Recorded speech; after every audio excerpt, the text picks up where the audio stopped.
नमस्कार दोस्तों, आपका स्वागत है हमारे चैनल पर। आज का हमारा टॉपिक है मैरिड फाइलिंग जॉइंटली।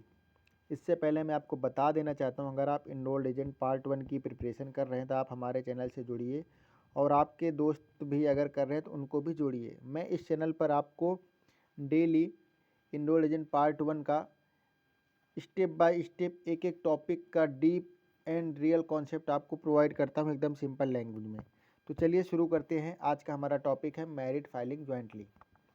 तो इसका मतलब क्या है, इसको पहले समझो। तो आईआरएस के हिसाब से मैरिड फाइलिंग जॉइंटली का असली मतलब ये नहीं है कि आप सिर्फ साथ रह रहे हैं। आपका सिर्फ साथ रहना ही एक आपको ये स्टेटस नहीं दे देगा एम एफ जे का अगर आपको स्टेटस चाहिए तो उसकी भी कुछ कंडीशन है आईआरएस के हिसाब से। पहली बात तो आप एक चीज़ हमेशा दिमाग में रखो कि वर्बली कोई चीज़ मानी नहीं जाएगी। आपने सिर्फ वर्बली बोला तो वर्बली माना नहीं जाएगा, तो इनकी भी कुछ कंडीशन है। तो पहले इनका डेफिनेशन समझ लेते हैं। ए मैरिड कपल में file one joint return including both spouses income. एक मैरिड कपल है, एक ज्वाइंट रिटर्न फाइल करेंगे। ये तीन वर्ड को ध्यान रखो, वन ज्वाइंट रिटर्न फाइल करेंगे इंक्लूडिंग। अब इसमें क्या क्या इंक्लूड है, दोनों का, हस्बैंड वाइफ का इनकम। भूलना नहीं ये पार्ट, ये सिंपल भले लग रहा लेकिन इसका टेक्निकल पार्ट यही है। इनकम ऐड होगी उनकी, डिडक्शन दोनों के ऐड होंगे, क्रेडिट दोनों के ऐड होंगे एंड टैक्स लाइबिलिटी ये भी ऐड होगी। यानी एक रिटर्न है, दो लोग हैं, कंबाइंड रिस्पॉन्सिबिलिटी है।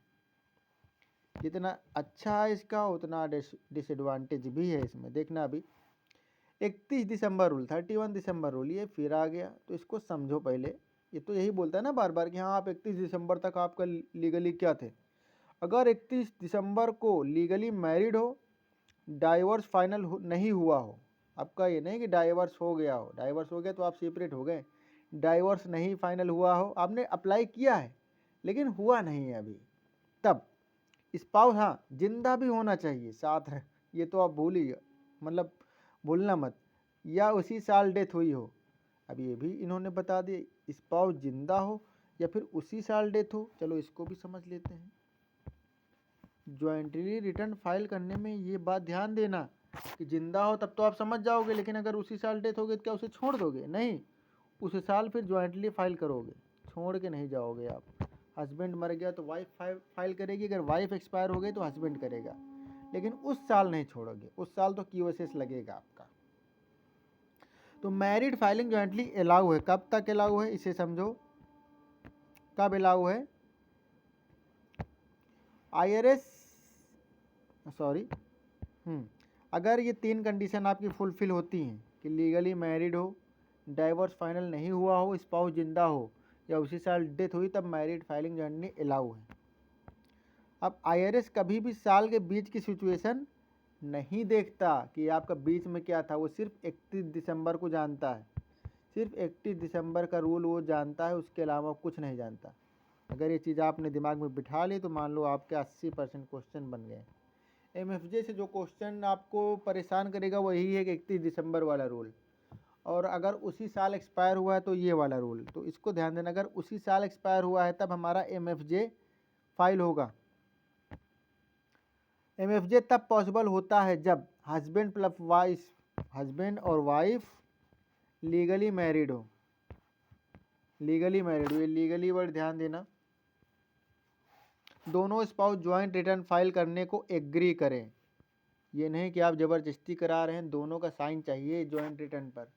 वर्बली नहीं माना जाएगा कि हाँ आपने भर दिया अपने मन से और उनका कंसेंट ही नहीं लिया वाइफ ने भर दिया, रिटर्न फाइल कर दिया और हस्बैंड से पूछा ही नहीं। पूछना काफ़ी नहीं है, साइन लेना काफ़ी है। आपको साइन चाहिए उनका रिटर्न कंसेंट चाहिए, दोनों रिटर्न पर साइन करें, दोनों की इनकम रिपोर्ट हो। अब आप एक की रिपोर्ट, एक मान लो आप हस्बैंड हैं, आपकी इनकम ज़्यादा है, आपने ज्वाइंट रिटर्न फाइल किया किस लिए, कि आपकी थ्रेशोल्ड लिमिट बढ़ जाए, लेकिन आप वाइफ की इनकम ही नहीं दिखा रहे हैं, आप अपनी इनकम दिखा रहे हैं। वाइफ की इनकम अगर आप दिखा देंगे तो आप सोचेंगे कि नहीं फिर तो लिमिट, मतलब कि वो हमें बेनिफिट नहीं मिल पाएगा जो मिलना चाहिए, तो आप हाइड नहीं करेंगे किसी एक स्पाउस की इनकम। अगर स्पाउस इनकम जीरो भी हो तब भी आपको एमएफजे फिर भी अलाउड है, आपको दिखाना पड़ेगा वो। MFJ क्यों IRS का डिफ़ॉल्ट एंड फेवरेट स्टेटस है? क्यों भाई ये इतना प्रिफर्ड ही समझ लो स्टेटस है। IRS में MFJ को पसंद करता है क्योंकि हाईएस्ट स्टैंडर्ड डिडक्शन है, जनरली लोअर टैक्स रेट है इस पर, ठीक है, मैक्सिमम क्रेडिट एलिजिबिलिटी मिल जाती है, फाइलिंग सिंपल होती है इसकी, कंप्लायंस इजी होते हैं, इसलिए एग्ज़ाम में MFJ सबसे ज़्यादा पूछा जाता है और रियल लाइफ में भी बहुत आता है। अब ये तो है नहीं कि जितना अमेरिका में लोग रह रहे हैं सबका डाइवोर्स ही हुआ पड़ा है, काफ़ी लोग हैं अपने इंडिया में भी, बहुत सारे लोग जो साथ में रह रहे हैं, क्या बहुत क्या लगभग सभी लोग साथ में रह रहे हैं, कुछ परसेंट लोग हैं जिनका डाइवोर्स चल रहा है, नहीं जिनका स्पाउस एक्सपायर हो गया है, लेकिन ज़्यादातर मेजॉरिटी में तो साथ रह रहे हैं ना, इसलिए सबसे पॉपुलर ही यही है MFJ, सबसे पॉपुलर है ये स्टेटस, सबसे पॉपुलर स्टेटस MFJ है। तो चलिए अब आगे देखते हैं इसका कि हाँ मैंने ये बताया ना कि क्यों इतना पसंद किया जाता है। अब आगे पार्ट पढ़ते हैं इसका। इसलिए एग्ज़ाम में MFJ सबसे ज़्यादा पूछा जाता है, पूछा भी जाता है, इससे क्वेश्चन बहुत आते हैं। इसका रूल समझो, सबसे बड़ा जॉइंट एंड सेवरल लाइबिलिटी, ठीक है। IRS का गोल्डन रूल क्या है? Both spouse are equally responsible, दोनों रिस्पॉन्सिबल हैं किसके लिए? इंटायर टैक्स, सारे टैक्स के लिए, सारे इंटरेस्ट के लिए और सारी पेनल्टी के लिए भी। अबे पेनल्टी से बहुत लोग भागते हैं, अगर दोनों लोग का कंसेंट है, दोनों लोग साथ में रिटर्न फाइल कर रहे हो तो दोनों लोगों को बराबर लगेगी ना पेनल्टी, ये तो भागना तो हुआ ही नहीं। चाहे इनकम एक स्पाउस की हो या ना हो, चाहे इनकम एक स्पाउस की हो या ना हो, चाहे गलती एक की हो या ना हो, इससे कोई मतलब नहीं। IRS से सिर्फ इतना मतलब है कि ये बोलता है कि हम दोनों से पूरा पैसा लेंगे, हम दोनों से पूरा पैसा लेंगे, ठीक। अब मान लो टैक्स मैनेजर हैं आप, उस हिसाब से आप क्या सोचेंगे इसको लेकर? अगर आप टैक्स मैनेजर हैं तब ये क्या डिफरेंस? टैक्स मैनेजर हमेशा क्लाइंट को बताता है married filing jointly tax saving है, MFJ लीगल रिस्क भी है इसमें, इसलिए MFJ फाइल करना का मतलब वो बताता है कि इसमें टैक्स तो बचता है लेकिन इसमें लीगल रिस्क भी है, जो भी आएंगे दोनों के लिए आएंगे, इसलिए MFJ फाइल करने का मतलब है कि बेनिफिट भी आप ले लो और साथ ही साथ रिस्पॉन्सिबिलिटी भी ले लो। बच नहीं सकते कि हाँ आप, IRS इतना चालाक है कि सारे उसने रूल रेगुलेशन पहले से बना रखे हैं। एग्ज़ाम के ट्रैप देखो यहाँ पर, ट्रैप 1 है हमारा, उस स्पाउस फॉरेन कंट्री में है, तब फॉरेन स्पाउस है तो तब भी MFJ पॉसिबल हो सकता है अगर इलेक्शन किया जाए, ठीक है। MFJ ऑटोमेटिकली रिजेक्ट नहीं होता है, ये ऑटोमेटिक रिजेक्ट नहीं होता है। ट्रैप 2 क्या है? ये ध्यान देना कि MFJ ऑटोमेटिकली रिजेक्ट नहीं होता है, 31 दिसंबर रूल से ये मान लो ये आपका रिजेक्ट होगा, 31 दिसंबर को आप जो पाए जाएंगे वही माना जाएगा। इस ट्रैप 2 देखो, इसका स्पाउस की इनकम छोटी है तो इग्नोर कर दोगे क्या? इनकम नहीं करोगे भाई, ये गलत हो जाएगा। MFJ में 100% income of both spouse report होती है, इसलिए इनकम छुपाने का मतलब है ऑडिट भी पड़ेगी और पेनल्टी भी होगी, तो ये भूल से भी मत करना। तीसरा ट्रैप क्या है? स्पाउस मर गया तो MFJ नहीं हो सकता, ये बहुत पूछा जाता है भाई, पूछते हो ना कि यार दो लोग हैं पीटर एंड सारा विलियम्स, तो अगर पीटर एक्सपायर हो गया तो क्या MFJ नहीं है? सिंगल हो गए अब तो नहीं, उस साल तो जाएगा ना MFJ। 31 दिसंबर का सीन है ना यहाँ पर, 31 दिसंबर उसी साल ख़त्म हुआ ना, तो मैंने पहले ही बताया कि IRS बीच के साल की कंडीशन लेता ही नहीं है, उससे बीच से साल से क्या, उसको 31 दिसंबर जब उसने बोल दिया है, तो अगर आपका स्पाउस मर गया, डेथ हो गए, तो ये नहीं कि आप फाइल नहीं करोगे, हाँ उस साल के लिए आप MFJ है, उसके बाद फिर देखेंगे क्या होता है। अगर स्पाउस इसी टैक्स ईयर में मरा हो तब और रीमैरिज नहीं हुई हो तब MFJ अलाउड होता है, रीमैरिज नहीं किया तो MFJ अलाउड है। MFJ क्या क्या डिसाइड करता है देखो,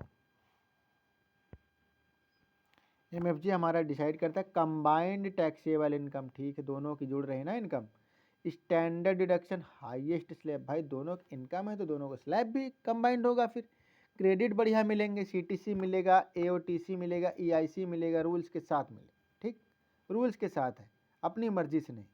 फेज आउट्स मिलेंगे, फाइलिंग रिक्वायरमेंट, ठीक, ये फेज आउट डिसाइड करता है, फाइलिंग रिक्वायरमेंट ये डिसाइड करता है। ये हमारे 5 चीज़ें डिसाइड करता है मैरिड फाइलिंग जॉइंटली। इसलिए एमएफजे प्लानिंग स्टेटस भी होता है।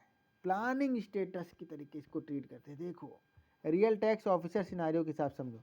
क्लाइंट बोलता है मेरी वाइफ का इनकम कम है, सिर्फ मैं फाइल कर देता हूँ। प्रिपेयर पूछता है 31 दिसंबर को मैरिड हो? वाइफ एग्री करती है ज्वाइंट फाइलिंग के लिए, मतलब साइन करेगी कि नहीं करेगी। इनकम 0 या कम होने से फ़र्क नहीं पड़ता, एमएफजे बेस्ट ऑप्शन होता है। ये बढ़िया है, मतलब जितना भी देख लो, आप खुद ही सोच कर देखो, जिस भी कंट्री में आप हो, क्या सब वहाँ पर सिंगल ही हैं? क्या सब तो नहीं सिंगल हैं, और सब अनमैरिड भी नहीं हैं। ज़्यादातर लोग मैरिड होते हैं, और अगर मैरिड हैं तो एमएफजे के थ्रू जाते हैं। ये बहुत फेवरेट है और ये सबसे बढ़िया भी माना जाता है। मेरी नज़र में भी ये बढ़िया है भाई, मेरे हिसाब से बढ़िया है। तो मेमोरी लाइन देखो,